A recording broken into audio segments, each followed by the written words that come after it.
You're back with us here at Silverstone in Northamptonshire, coming very, very soon. In fact, in about 10 minutes, we have them warming up behind us right now. The British Supersports will be out on the track. And then we've got the British Superbikes race 2 in just a minute or two. Hello and welcome back to the Sky Sports balcony. We're right up here in the sky, and I can tell you the weather forecast from where I'm stood anyway is looking pretty good. So dry racing for the rest of the afternoon. Now, if you weren't with us for race 1 in the British Superbikes here at Silverstone, wasn't exactly a close run affair for the winner. Let's take a look at it again, just to give you a bit of a reminder. Here it is then at the start, and as usual it was Chris Walker that blasted away from the line perfectly, but you watch Neil Hodgson. Hodgson at the first corner, the first right-hander, is straight up the inside of Chris Walker to take the lead. That wasn't just good, that was brilliant. Our helicopter couldn't even keep up with them either. Up to 150 mile an hour, and down on the floor goes Rob Frost, deputising for the injured Shaky Burns on the Travis Perkins Honda. He could hot-foot his way back to the paddock. That was the end of his race. Now, Chris Walker chased on lap 6 real hard. Neil Hodgson had it all to do, and Walker looked like the man most likely to do it. This was the 4th place battle. Neil Mackenzie moved ahead of Steve Plater on bike 22. This is on lap 11 of the race, and this 4th place battle developed into a 4-man fight in the end. There it is. Plater straight underneath Mackenzie. And then Mackenzie, well, looking so comfortable on the Ducati, chasing Plater all the way. James Hayden, though, on bike number 5. He had Mackenzie in his sights. Soon to be right up the inside of the Scot. Hayden right underneath Plater now. Plater slips back behind Hayden, so Hayden on the move on lap 17 this was. Back markers were in the way of everybody. Neil Hodgson underneath the privateers, but absolutely calm and collected. He knows he's got it in the bag. Hodgson wins and really has demoralised the British Superbike opposition. Chris Walker comes through in 2nd place, but he must really be worrying about Hodgson. Hodgson is on a roll and enjoying the day. Traditional then for the champagne to be squirted in the air. No time to drink it just yet. That's all going to come up later, of course, if he manages to do the same in race 2. Hodgson, Walker, Reynolds was your top 3 finish. Reynolds then, well, his lead in the championship closed down to 1 point by Hodgson. Now, Walker, the meat in the sandwich in the championship and in the race. There is the standings. Reynolds, Hodgson, Walker. Remarkable stuff. Hayden is there in 4th place. Hislop is there in 5th place. Not really fulfilling what we expected from him. He started on the front row of the grid. Can he convert it in race 2 that we're coming up to in just a short period of time? Crawford is there in 7th place, and James Toseland is the best of the works Hondas. Now then, as we look at the standings after race 1 today at Silverstone for the British Superbikes, behind me are the Supersports boys. They're down on the grid behind me, and I think we've got Claire and Jonathan vying for position and the best runners.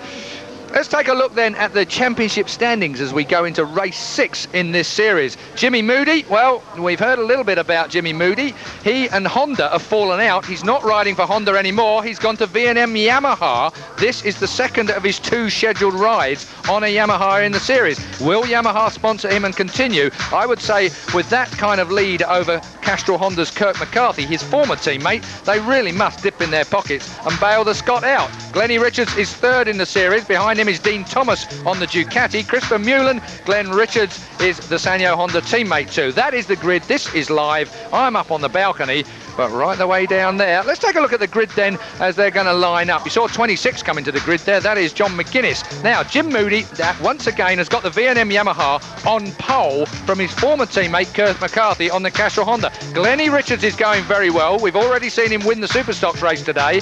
Dean Thomas, the winner at Alton Park, is there on the D&E Ducati in 4th place. He could really turf them off. That's row 1, and on row 2, John McGuinness. He qualified on the front row of the grid at Snetterton. He's on the 2nd row of the grid here. He could really be something a bit special, McGuinness. Talking of special, there's our very own man, Scott Smart. We love him in the commentary box, but I personally prefer him down there on the grid. Andy Tinsley's in 7th place. Howard Whitby, the last of the late breakers, is in 8th place. That's row 2. row 3. All the way back, there is Chris Vermeulen. Chris Vermeulen not going to be happy on the Supersports, but a lot to gain from that. Walty Coulter is on a Honda having another ride out, and then Johnson and Steve Brogan in 11th and 12th place. That's how they're going to line up on the front 3 rows of the grid. And down on the grid right now is Claire. Claire, enjoying yourself down there? I certainly am, Keith. Well, this is a face you've seen quite a bit of earlier on this season. Chris Vermeulen, really good, hot young talent from Australia. Back here on the 3rd row of the grid, you've been having a few problems, though, in Supersport for the last couple of weeks, haven't you, Chris? Rear suspension problems. Yeah, we had an out-around front tyre for our first session, and because Friday was all wet, I haven't had any time on the track at all, so basically my second qualifying was the first time I had to go on the bike, and I put a decent time in, but not quite fast enough, so hopefully we'll be out there for the race.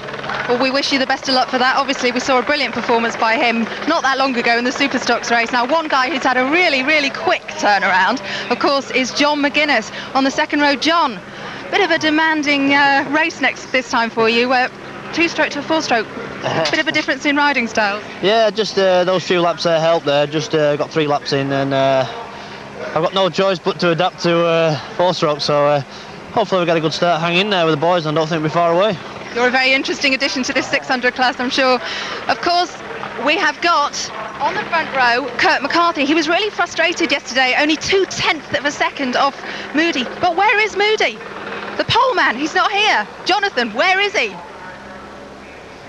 Moody as well. He's been rather elusive. He's down here in his pit lane. He's right here.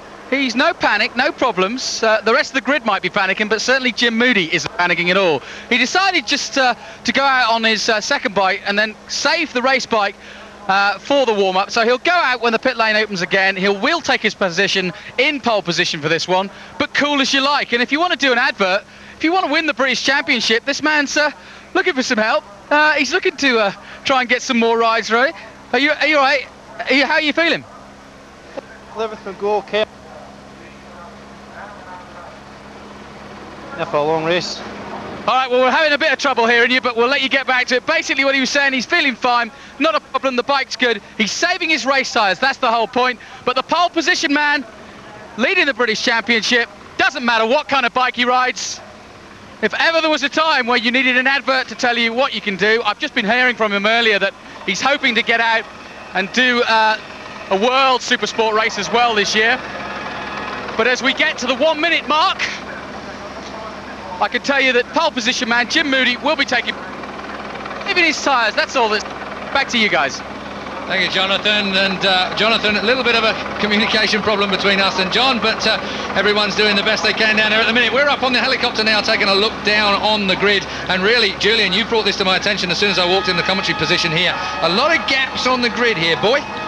Jim Moody is not alone in this tactic, Keith. There's several men. Jim Moody probably was the first with that tactic. That is a very good point, Jim Moody of course. Leads, everybody else follows. That comes from qualifying and racing at the moment. Honda's worst nightmare is Jim Moody. Yes, he's several people's worst nightmare, isn't he, over the there years? He is, Jim Moody, star man. He's sitting in pit lane. You can see him in the garages. There he is. So, Mr. Moody, and, wow. Yeah, look at it. I think... I tell you what, the Yamaha, he did say the Honda was very good, but he's found this Yamaha to be great. But the problem was, I mean, Pirelli tired Yamahas, Pirelli not quite so good in the wet. So luckily, it's dry for this. Right, we've got the first corner that comes up. You've got an opportunity to dive straight in there and find yourself into Cops corner for the first time. Now, Cops is a fast right-hander. Lots of runoff, though, and lots of sand. So if you get it wrong, not too bad. Then you've got a real blast down a short straight into the Maggots kink and down into the braking area of Beckett's. Now, that's quite tricky because you're on the brakes while heeled over just a little bit. Through the Maggots kink. And then it's Beckett's corner. That's Beckett's that they're rounding now.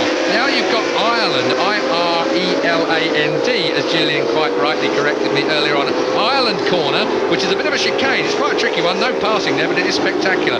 Bit of a kink then onto the straight, heading down towards Abbey, which is a tight right-hander now. Used to be a flat-out left-hander when I remember it, Jules. But anyway, through the right-hander of Abbey and onto the Farm Straight.